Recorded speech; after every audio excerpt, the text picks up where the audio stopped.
اعوذ باللہ من الشیطان اللعین الرجیم بأول ذکر بسم اللہ الرحمن الرحیم الحمد لأہلہ والصلاة والسلام لأہلہا اما بعد قال رسول اللہ صلی اللہ علیہ وآلہ وسلم ان کل دعاء لا يكون قبلہ تمجید فہو ابتر۔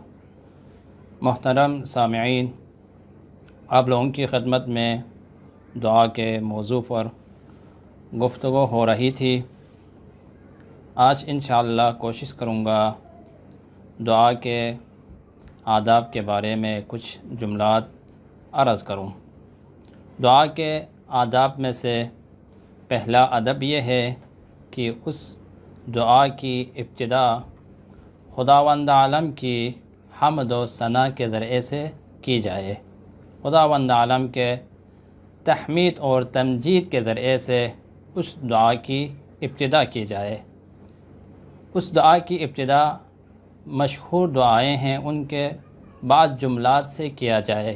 مثلاً دعائے جوشن کبیر ہے، دعائے جوشن کبیر جس میں خداوند عالم کی صفات اور ان کے اسماء اس میں بیان ہوا ہے، ان کے چند جملات کے ذریعے سے اس دعا کی ابتدا کی جائے۔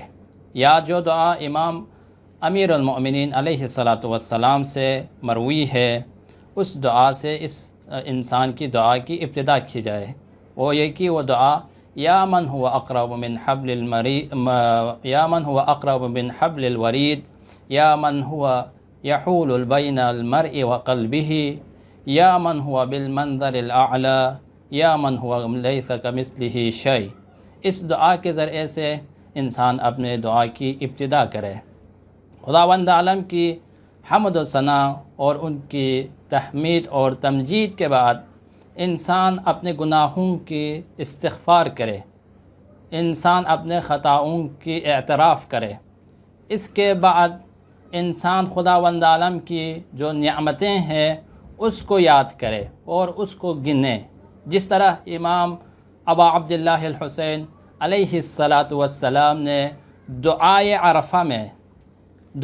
عرفہ میں آپ نے خداوند عالم کی نعمتوں کو یاد کرتے ہوئے، ان کو گنتے ہوئے آپ دعائے عرفہ میں ارشاد فرماتے ہیں، الہی انت الذی اخرجتنی من بطن ام صغیرہ، پاک پروردگار عالم تو وہ ذات ہے کہ جس نے مجھے میری ماں کے پیٹ سے تو نے باہر لے کے آیا، تو نے باہر نکالا۔ وَأَنْعَمْتَ عَلَيَّ كَبِيرًا، پاک پروردگار عالم جب میں بڑا ہو گیا تو نے میرے اوپر انعام کیے، ان نعمتوں کو مجھے عطا کیا۔ وَكَسَوْتَنِ اللِّبَاسَ مِن نِعْمَتِكَ، پروردگار تو نے تیری نعمت سے مجھے لباس سے مزین کیا۔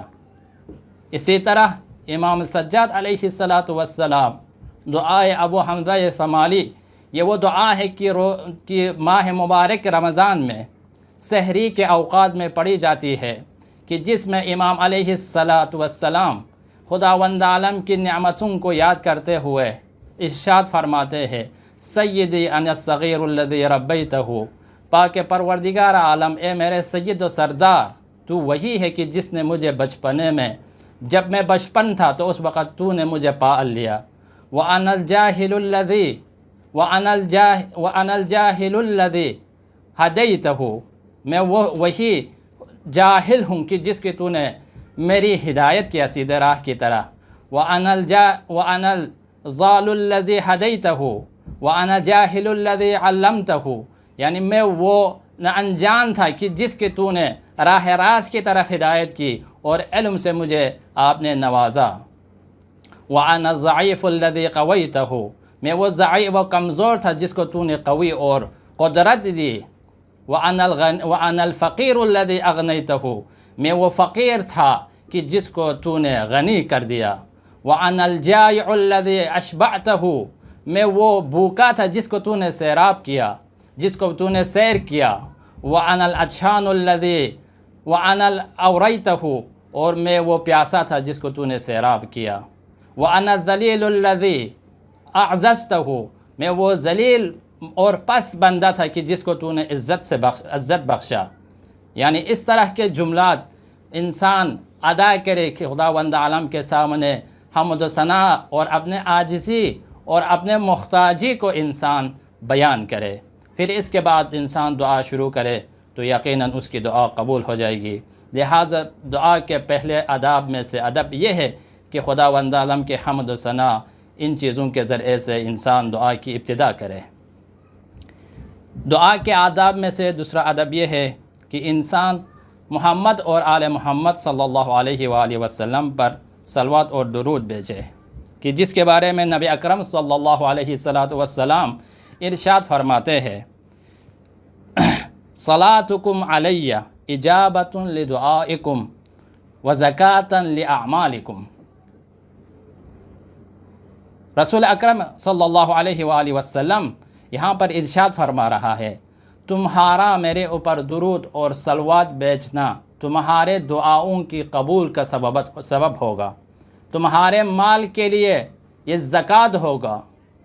لہٰذا دعا کی قبولیت کے لیے انسان محمد اور آل محمد پر درود بھیجنا چاہیے۔ یہاں پر یعنی محمد اور آل محمد کے ذریعے سے انسان کی دعائیں مستجاب ہو جاتی ہے، کہ اس کے بارے میں ایک واقعہ ہے کہ جب حضرت اس واقعے کو امام صادق علیہ السلام سے یہاں پر روایت کی گئی ہے کہ حضرت زلیخا اور حضرت یوسف کے درمیان کہتے ہیں کہ جب حضرت یوسف علیہ السلام جب اس عزیز مصر بن گئے، اب جب آپ اس عزیز مصر کے اس مقام پر پہنچے تو زلیخا اس وقت بہت ہی کمزور اور بوڑھی ہو چکی تھی، اور اس کو خبر مل گئی کہ آج یوسف عزیز مصر بن چکا ہے۔ لہٰذا اس نے کسی شخص سے درخواست کی کہ جا کر جناب یوسف سے کہے کہ میں ان سے ملاقات کرنا چاہتی ہوں، میں ان سے ملنا چاہتی ہوں۔ تو اس وقت اس شخص نے حیرت اور سے کہا کس طرح تمہیں یہ جرأت پیدا ہو گئی کہ تم نے یوسف کے ساتھ اتنے بہت برا سلوک کیے ہے، پھر اس کے بعد آج تم یوسف سے ملنا چاہ رہی ہے۔ تو اس وقت جناب زلیخا نے کہا کہ میں تو یوسف کو جانتی ہوں کہ وہ خداوند عالم کے بندوں میں سے ہے، وَيَخَافُ اللَّهُ اور خداوند عالم سے ڈرنے والوں میں سے ہے، وَهُوَ يَتَشَفَّقُ عَلَى حَالِي اور مجھے معلوم ہے کہ وہ میری حالت پر رحم اور کرم کرے گا۔ لہٰذا وہ شخص مان گئے اور جناب یوسف علیہ السلام کے خدمت میں حاضر ہوا، اور حضرت یوسف علیہ السلام کی خدمت میں جناب زلیخا کی درخواست کو پیش کیا۔ حضرت یوسف نے جناب زلیخا سے ملاقات کرنے کی اجازت دے دی۔ جب حضرت یوسف علیہ السلام اور حضرت زلیخا کے درمیان جب ملاقات ہوئی، جب زلیخا نے حضرت یوسف علیہ السلام کی اس مقام کو دیکھا تو اس وقت خداوند عالم کا شکر کرتے ہوئے اس نے کہی اس ذات کا شکر ہو کہ جس کی تو نے اطاعت کرنے کی وجہ سے تو اس مقام پر پہنچا۔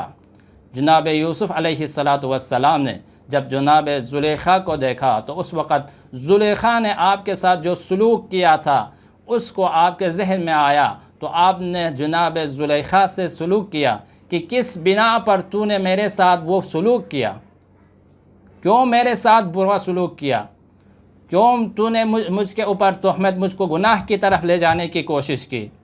تو اس وقت زلیخا نے جواب دیا اے یوسف، مجھے تیری حسن اور جمال نے یہ کام کرنے پر مجبور کر دیا۔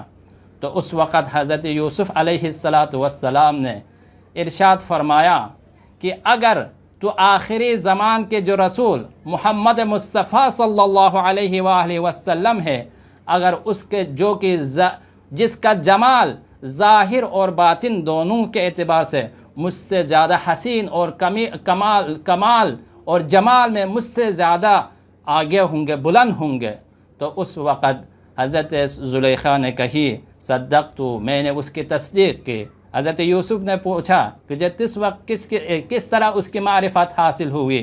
حضرت یوسف زلیخا نے کہی کہ جب آپ نے اس کے بارے میں مجھے خبر دے دی تو اس وقت دخلت محبتہ فی قلبی، تھی حضرت محمد مصطفیٰ صلی اللہ علیہ وآلہ وسلم کی محبت میرے دل میں داخل ہو گئی، لہٰذا میں نے محمد صلی اللہ علیہ وآلہ وسلم پر ایمان لے کے آیا۔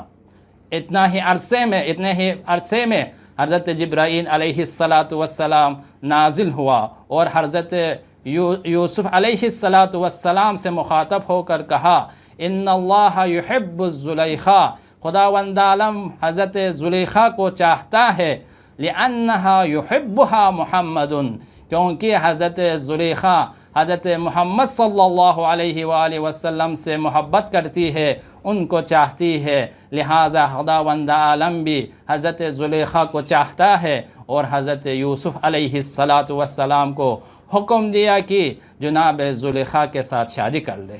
لہٰذا حضرت یوسف علیہ السلام نے جناب زلیخا کے ساتھ شادی کیا۔ دیکھیں محمد اور آل محمد کو توسل قرار دینے سے، محمد اور آل محمد کے ساتھ مودت اور محبت رکھنے سے انسان کو کتنے عظیم مقام مل جاتی ہے۔ لہٰذا اگر انسان اپنی دعاؤں میں محمد اور آل محمد کو توسل قرار دے دے تو یقیناً انسان کی دعا قبول ہو جائے گی۔ اس کے بارے میں امام صادق علیہ السلام کی ایک روایت ہے کہ جس میں امام علیہ السلام ارشاد فرماتے ہیں لا یزال الدعاء محجوبا حتی یصلی علی محمد و آل محمد، انسان کی دعائیں پردوں کے پیچھے ہوتے ہیں جب تک وہ محمد اور آل محمد پر وہ درود نہ بھیجے تو اس وقت تک اس کی دعائیں قبول نہیں ہوتی۔ لہٰذا دعا کے آداب میں سے ایک ادب یہ ہے، دوسرا ادب کہ انسان خدا محمد اور آل محمد پر درود بھیجے اور ان کو توسل قرار دے۔ ان آداب میں سے ایک آدب یہ ہے کہ انسان یعنی اپنی حاجت کو اپنی زبان کے ذریعے سے ادا کرے۔ خود انسان کو جس چیز کی حاجت ہے اگر اس کے اوپر قرض ہے تو اس صورت میں قرض کے بارے میں خود اپنی زبان سے وہ ادا کرے۔ اگر انسان کسی اور مشکل میں پڑے ہوئے ہے تو اس صورت میں وہ اس مشکل کو خود اپنی زبان سے ادا کرے۔ خداوند عالم چاہتا ہے کہ اپنا بندہ اس کی اپنی حاجت کو اپنی زبان سے وہ ادا کرے، وہ صریح الفاظ میں خداوند عالم سے اپنی حاجت کے بارے میں خداوند عالم سے مانگے۔ خداوند عالم کو یہ بات پسند ہے کہ انسان اپنی حاجت کو اپنی زبان سے ادا کرے۔ لہٰذا انسان دعا کے آداب میں سے ایک یہ ہے کہ انسان اپنی زبان سے اپنی حاجت کو خداوند عالم کے سامنے پیش کرے۔ لہٰذا اگر ان آداب کی رعایت کرے تو انشاءاللہ خداوند عالم بندوں کی دعاؤں کو قبول کریں گے، اور انشاءاللہ کچھ اور آداب ہے اس کو بیان کروں گا، اور خداوند عالم سے آخری دعا ہے خداوند عالم ہمیں حقیقی طور پر دعا مانگنے کی توفیق دے اور ہماری دعاؤں کو اپنی درگاہ میں قبول فرمائے۔ وآخر دعوانا الحمدللہ رب العالمین۔ صل وسلم وزد وبارك